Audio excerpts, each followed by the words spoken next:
Hey, this is The Follow Through. I'm Pastor Fred. Hit that subscribe button if this is your first time. Ring that bell. We'd love for you to just get notified when these videos drop.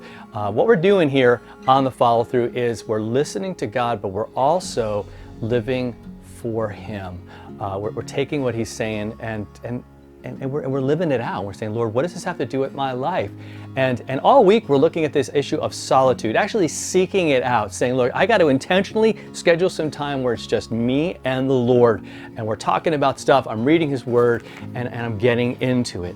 Because what happens, as we're going to talk about today, is distractions. They're nothing new, are they?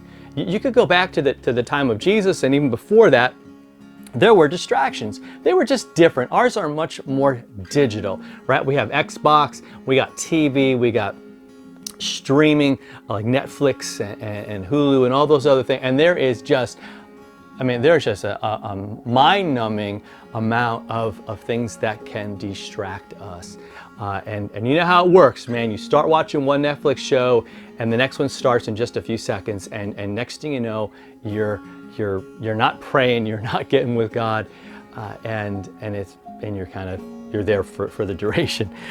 So today we're going to look at Hebrews chapter 12. We're going to look at verses 1 to 3. So grab your Bibles. Let's look at that because he has sort of the antidote, if you will, the answer to distractions. Because it's one thing to say, hey, don't get distracted, but what should we focus on? I think that's the question. And he says, therefore, in Hebrews 12, since we are surrounded by such a great cloud of witnesses, right? We have people of the faith from centuries that are there as an inspiration to us, as an example to us.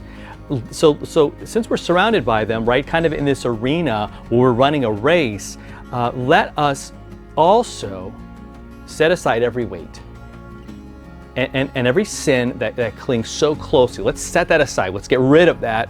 And let us run with endurance the race set before us. And here's our focus, right? Looking to Jesus. He is the founder and the perfecter of our faith, who for the joy that was set before Him, He endured the cross, He despised the shame, and He sat at the right, and is seated at the right hand of the throne of God. So consider Him who endured from sinners such hostility against Himself, so that you may not grow weary or faint-hearted. See, and I think that's what happens when we get distracted, you know?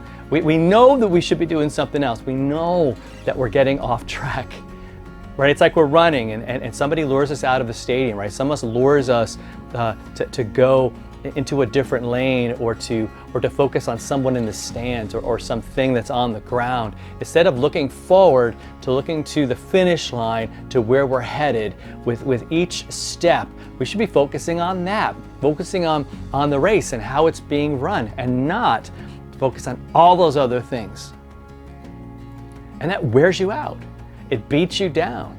It makes us feel guilty. It makes us feel like, man, I know I should be doing this, but I don't. And I'm such a failure. And that's why we focus on Jesus, right? Because it's not about us. It's not about my ability to run. It's the ability that He has given me to take each step as it comes, each step as I need to take it. He is there. And I got all these other people around me. We're going to talk next week about the church and choosing church in the Being Challenge. But it's so important that we realize that we're never alone. Never alone. Even when it's just us and God. We have all of these stories of faith, all of these people who are encouraging us by the fact that they ran the race, they finished the race. And their story lives within us, right? Their story is something we can turn to again and again for inspiration, for encouragement, right? So that we can keep going and not give up and not faint and not just, kind of throw in the towel. No, we keep going.